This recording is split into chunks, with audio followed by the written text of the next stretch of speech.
প্রিয়জনের সাথে ঈদ করতে ঘরমুখো মানুষের ঢল। ট্রেনে ঈদযাত্রার খবর জানাতে দর্শক কমলাপুর রেল স্টেশন থেকে সরাসরি যুক্ত হচ্ছেন সহকর্মী স্বপ্নিল শাহরিয়ার শিশির। শিশির, বৈরী আবহাওয়া উপেক্ষা করে কেমন দেখছেন যাত্রী সমাগম স্টেশনে এবং শিডিউল বিপর্যয় হয়েছে কিনা আমাদের জানাবেন।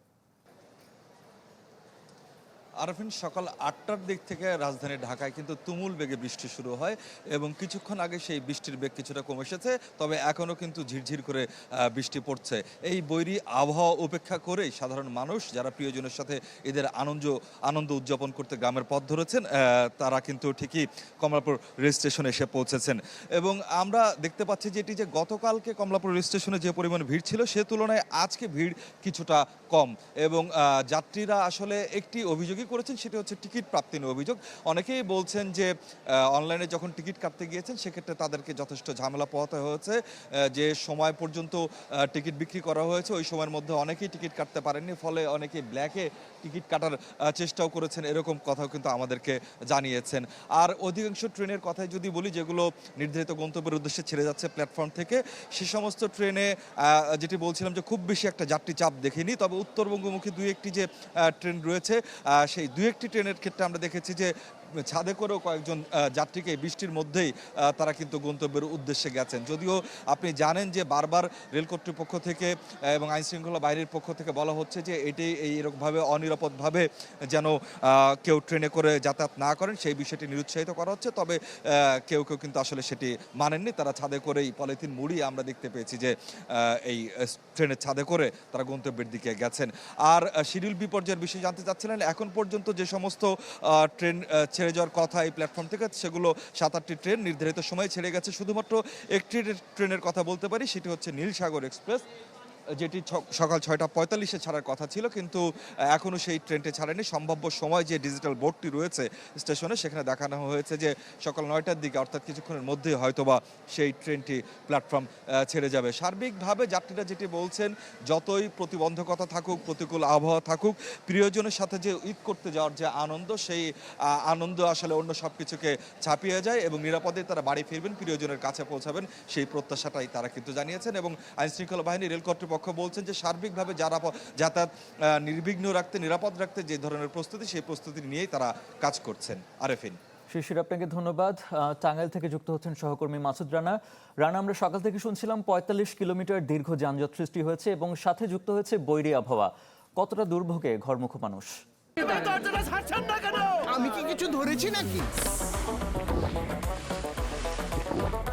আপুটা আপনাকে চেক আউট করছে, জাস্ট কুল থাকুন। সকাল থেকে কিন্তু এই বৈরী আবহাওয়ার মধ্য দিয়ে ঈদে মানুষজন চলাফেরা করছেন এই ঢাকা টাঙ্গাইল যমুনা সেতু সড়ক দিয়ে। এইবার ঈদে কিন্তু তেমন একটা যানজটের সংখ্যা না থাকলেও কিন্তু এই ২ দিনে কিন্তু অনেকটাই ভোগান্তির মধ্যে পড়েছেন টাঙ্গাইল থেকে উত্তরবঙ্গগামী যে লেনটি রয়েছে, বিশেষ করে উত্তরবঙ্গের মানুষজন। আমার পিছনে যে লেনটি রয়েছে এটি কিন্তু ঢাকা থেকে উত্তরগামী লেন। আমি একটু আপনাকে দেখাতে চাই, এখানে কিন্তু বাস, ট্রাক, প্রাইভেট কার, মোটরসাইকেল সহ খোলা ট্রাকে কিন্তু যারা যাচ্ছেন উত্তরবঙ্গে নিজেদের আত্মীয় স্বজনদের সাথে ঈদের আনন্দ ভাগাভাগি করে নিতে, তারা কিন্তু অনেকটাই দুর্ভোগ এবং অনেকটা ভোগান্তির মধ্যে পড়েছেন। এই বৈরী আবহাওয়ার মধ্যে আমরা সকাল থেকে দেখেছি যে খোলা ট্রাকে জীবনের ঝুঁকি নিয়ে তারা কিন্তু এই ঝড় বৃষ্টি মাথায় নিয়ে তারা বাড়ি যাচ্ছেন এবং এতে করে কিন্তু বিশেষ করে যারা শিশু এবং নারী রয়েছেন তাদের কিন্তু দুর্ভোগটা অনেকটাই বেশি। এছাড়াও যে বাসের যে যারা যাত্রী রয়েছেন তারাও অনেকটা কিন্তু দুর্ভোগের মধ্যে রয়েছেন। আমি এই মহাসড়কে চলাচলকারী চালক এবং যাত্রীদের সাথে কথা বলেছি, তারা জানিয়েছেন তারা বিগত সময়ে যেখানে তাদের সাধারণ সময়ের মধ্যে ২ থেকে ২.৫ ঘন্টায় যারা পৌঁছাতে পারতেন, সেখানে কিন্তু আসছে গত ২৪ ঘন্টায় তাদের প্রায় ৭ থেকে ৮ ঘন্টা সময় লেগেছে এবং এখন পর্যন্ত তারা যানজটের মধ্যে আটকা রয়েছেন। টাঙ্গাইলের ৬৫ কিলোমিটার অংশে সেতু থেকে এই পর্যন্ত যে ৬৫ কিলোমিটার রয়েছে টাঙ্গাইল অংশে, সেই ৬৫ কিলোমিটার প্রায় ৪৫ কিলোমিটার এলাকা জুড়ে বিভিন্ন জায়গায় থেমে থেমে যানজট, কিছু জায়গায় ফাঁকা রয়েছে, আবার কিছু জায়গায় ধীরগতি দেখা দিয়েছে। এটি কিন্তু ভোর রাত থেকে দেখা দিয়েছে। মূলত এই ভোর রাতের দিকে বৃষ্টি, মহাসড়কের বিভিন্ন অংশে গাড়ি বিকল এবং কয়েকটি দুর্ঘটনার কারণেই কিন্তু কিন্তু এই বড় ধরনের যে যানজট সেটি কিন্তু তৈরি হয়েছে।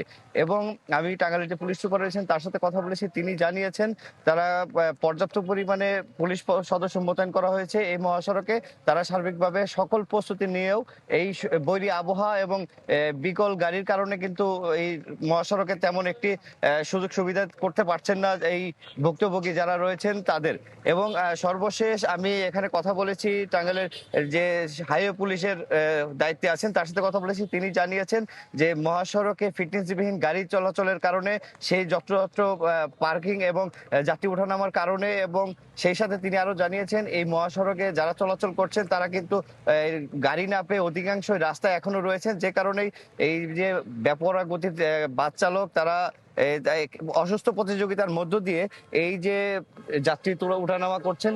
মূলত সবকিছু মিলিয়ে এই যে এবার ঈদের আগে এত এই যে যানজট এবং ধীরগতি এটির কিন্তু কারণ হিসেবে তিনি জানিয়েছেন। এবং এখন পর্যন্ত এই মহাসড়কের প্রায় 45 কিলোমিটার এলাকা জুড়ে এই ধীরগতি এবং যানজট রয়েছে বলে জানিয়েছেন। এই ছিল টাঙ্গাইলের সর্বশেষ।